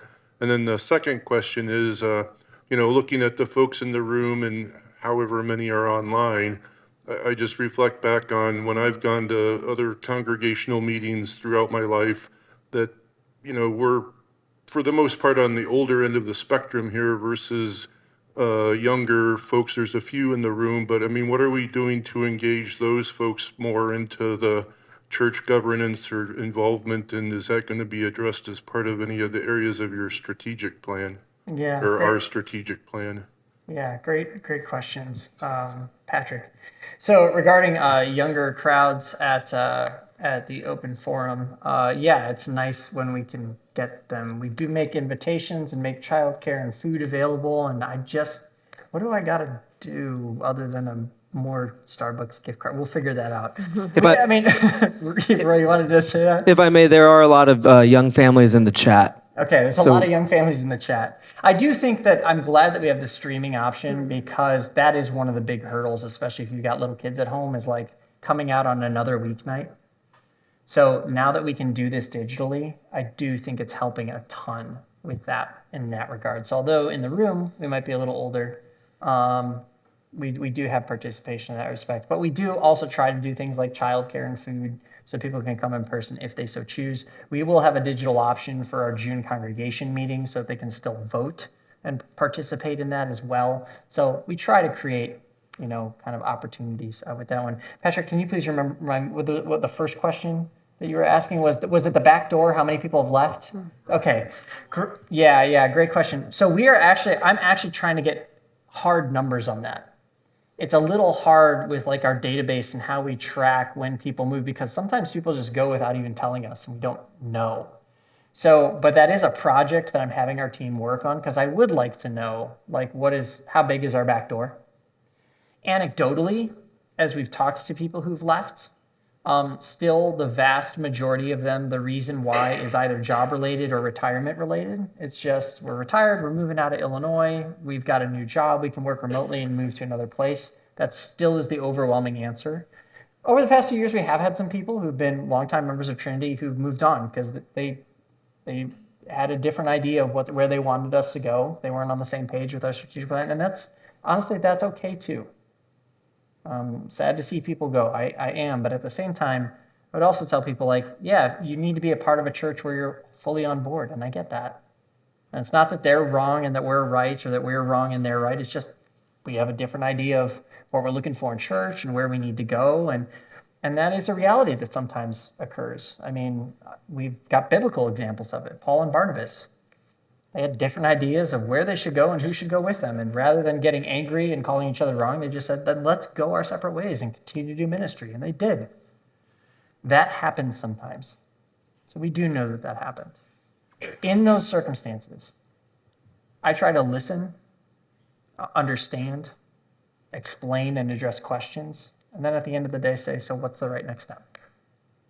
And that's really the best that we can do, is to be available and to create spaces for those conversations. I would love to know how big that back door is, though. So I am trying to work on that to see if there's anything else that we can do to address it. Good questions. Got one from Steve again. Separate topic, pardon me. Early in the presentation, there was discussion about care ministries. Mm-hmm. I cannot tell you how overloaded Chris is with, and I've talked to her about it a number of times. I think we're right on the edge of that whole thing just exploding and going right through the ceiling. I just think that the amount of one-on-one time we spend with of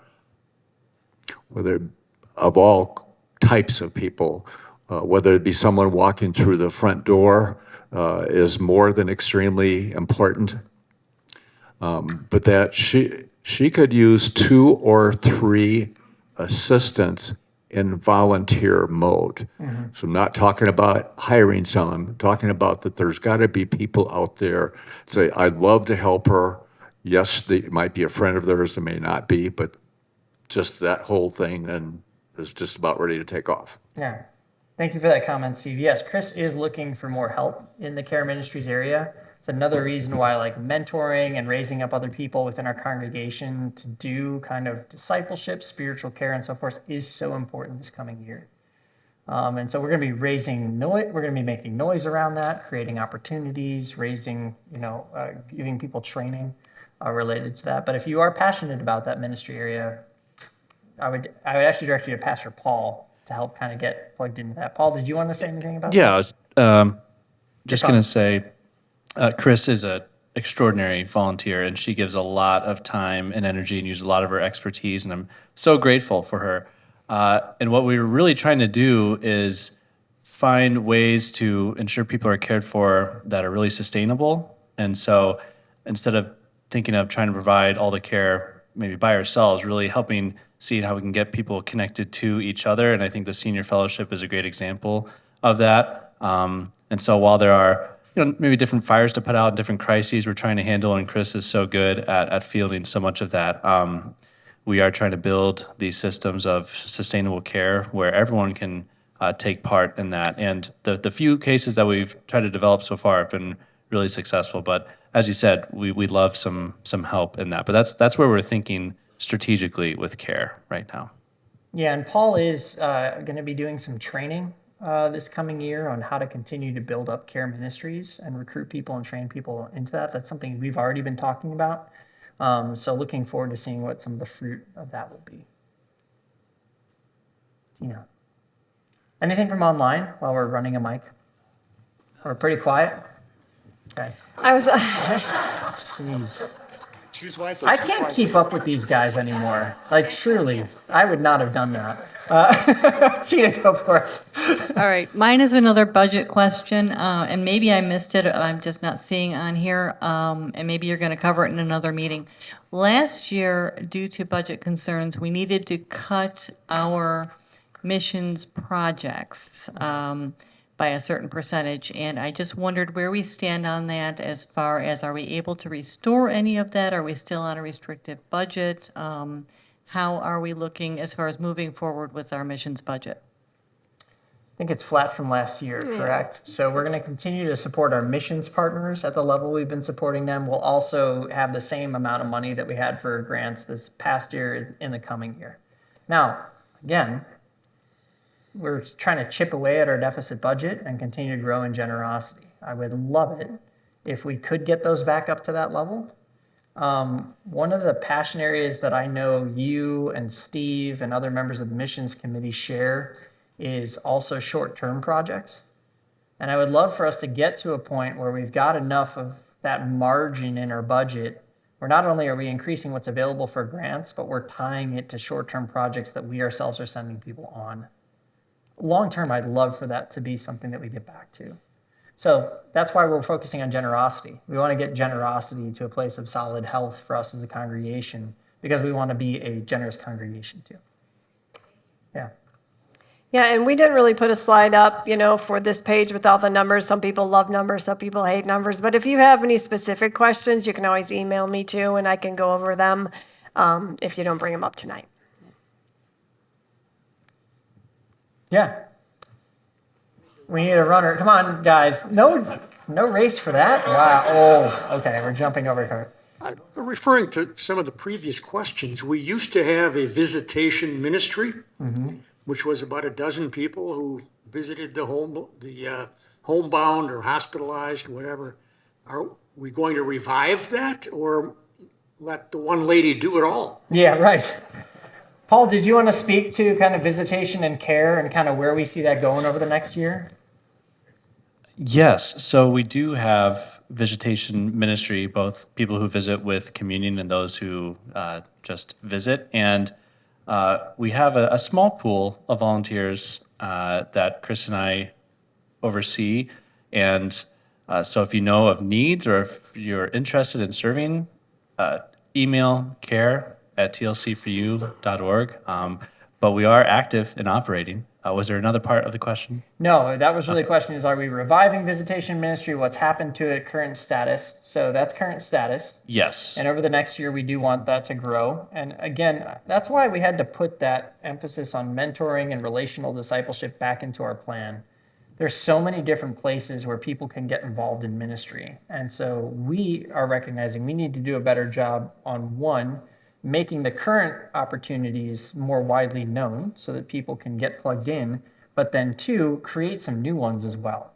Because there's a lot of other areas where people can mentor and where people can disciple. And that's really what we want to see happening over the course of this next year. Anything else? Mary, yeah. I think there are some of us that are helping Pastor Paul now and Chris with home visitation and taking communion to people in home that are homebound that some of us don't know about. But that ministry does still exist and does go on. It's just not as prevalent as you may be aware of it. But it does happen on a monthly basis. Yep. So it's there. We'd like to grow it.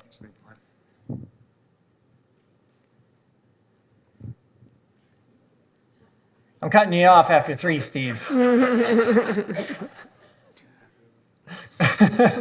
going to speak about the visibility of groups, particularly being able to promote at Kimberly Way on the big screen. And I know that in the past it's been limited.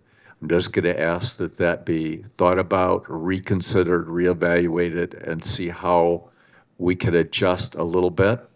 And if that doesn't come through, if we can go back to doing inserts in the bulletin where multiple groups could be in front of people every week. And it doesn't have to be the same group. It could be multiple groups. So just putting that as a heads up on that one. Food for thought. Yeah, thank you, Steve. All right, I think we got time for maybe 1 to 2 more. If there's any other questions, otherwise you can certainly come and talk with us afterwards. So, all right, I got my wow. But see, he's my pastor here. So is Eric. So is Eric. I can see. Wow. You create scarcity, and not only do I get my 2, but you get 2 pastors running at them full speed. This is You almost took incredible. out Judy on the way. Jeez. All right, Linda, go ahead. This is not a question, it's a comment. Yeah. Ned and I have been members of Trinity for 48 years. And I can't tell you, that's not the thing is, we have been to lots of churches. Our kids have tried to go to churches. We've traveled a lot. And I can't tell you what a gift Trinity and our staff, our worship teams, this is something to treasure here, people. You just don't find this in a lot of places. And it's nothing to do with Lutheran or non-Lutheran. We understand that we are the Church of Christ, and we have a mission on earth to other people, to our fellow believers. It's truly a treasure, and I think we should thank God for that every day. Yeah, thank you, Linda. Good word. All right, gentlemen, don't hurt yourselves. Tim is over here. I concede.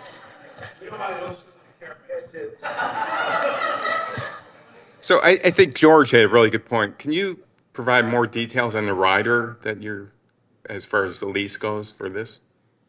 That's about all I know for now, because we had the 10 years, and we had 2 5-year riders, so we're at the end of our. So is it the same lease rate, or is there It's gone up a escalator? couple times. We used to pay $15,000 a month, $17,000 a month, $19,000. So it sticks for the riders. So we have 1 more year in our current year, 5-year, and then it's already in the lease, the amount. Okay. So when we, sign it over for the next 5-year rider, we know what that rate will be. So it's after 6 years that we could see an increase. Okay, because commercial real estate's probably one of the Yeah. weakest parts of the economy right now. So. Yeah. Yeah. Second question I have is around marriages. What's the history of how many you perform per year? Oh, gosh. And I think it's great that you're doing, think about marriage classes. And Yeah. So honestly, the number of weddings that we've done at one of our church, like one of our sites, like we have like 0 for this calendar year. They're all off-site. We've done fewer and fewer of them. It's pretty wild. I mean, fewer and fewer people are getting married. A lot of people are delaying marriage. And so, yeah, it's kind of one of those things. It has been a little interesting for us as pastors. We're just like, is anybody doing a wedding? Like, no? Okay. So, yeah, we had kind of, when I was site pastor at TKW, there were a lot more. I felt like it was easily once a month. Not so much right now. Okay. Yeah, I don't have a specific number for you, though. Okay. I know we do some fundraisers. Is there anything more structural that we could do more of, like to raise revenue? Oh, to raise revenue. I don't know that it's about fundraising. It's teaching discipleship, and that's part of discipleship, right? So just everybody growing in their faith walk, and generosity is a part of that. So we try to weave just teaching on generosity in everything that we do, from the sermon series, from the Discover, just into small groups. Is the more we weave in how much God wants us to give as a cheerful giver, and that's part of, it's a part of your faith walk to just grow in that, like you grow in knowing the Bible or being in a small group. It's the more we teach on discipleship, I think it will come. Yeah, and it was really funny during the break. I actually had one person come up to me and said, "Hey, here's another way you can make it easier for people to start taking steps in giving." I was just like, "That's an awesome idea." So like we do take ideas around that as well. So. Oh yeah, Doug's remember that emphasis on recurring giving. Recurring giving really is extremely important. Number one, it helps us with budget forecasting just in general. But number two, we do find there are certain months of the year where our giving numbers just drop off the planet, and we know exactly when they are. It's when people are traveling on vacation. May is always a terrible month, always. And it's because there's graduations, there's weddings, there's the early vacations being taken. And we've seen where, like, when people start traveling, if they're not signed up for recurring giving, then they don't give. So that's why we push people toward recurring giving. Is like, look, the mission continues even if you go on vacation. And so recurring giving is a way to just make sure you don't miss that. And I know that there's always been, there's a tension. Some people are like, yeah, but I really love putting the envelope in the plates and that's good for me. It's like, that's great that you've built that in the moment discipline. That's helpful. But those who sign up for recurring giving, it's no less intentional. And I think that's one of the things that we need to remember is like, it's about becoming an intentional giver. And so that's what we're just trying to help people understand. Is like, if you give it on the plate, that's great. And as long as that's intentional, that's also great. Find ways to continue to be intentional. But if you find that it's sporadic because it's only when you see the plates or you only hear the announcement, try to see if you can take a step in becoming more intentional with that. And maybe signing up for recurring is the best way to do that. Maybe there's another discipline. There's a variety of different avenues. So we want to give people lots of different options to ask the question, what is intentional? How can I be more intentional? But recurring giving is a really good discipline. And if you're curious about that, we're happy to help you figure that out. I will say, going back to your question, Tim, we have explored the idea of other grants too. Someone just made us aware of a grant possibly for the schools. So it's finding those grants and be able to go through that process of writing them. We need new playground equipment for the preschool at Kimberly Way. Somebody said, hey, you might be able to get a grant for that. So we need to spend a little research time and then go through that process. Thank you. Anita. You have the last one. Oh, okay.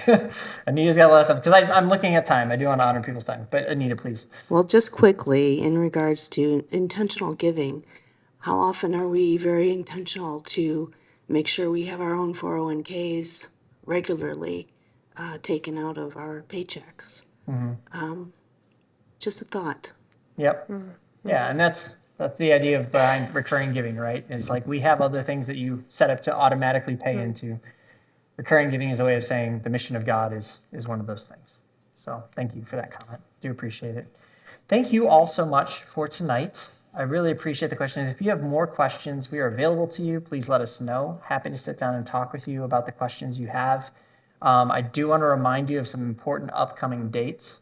The first is our governing board elections will be happening June 2nd through the 9th. So we'll be sending out bios of the candidates soon in a couple weeks, so keep your eyes open for that. And then our congregational meeting is June 23rd at 11:30 a.m. right here and online via Zoom. There will be a registration link for that as well.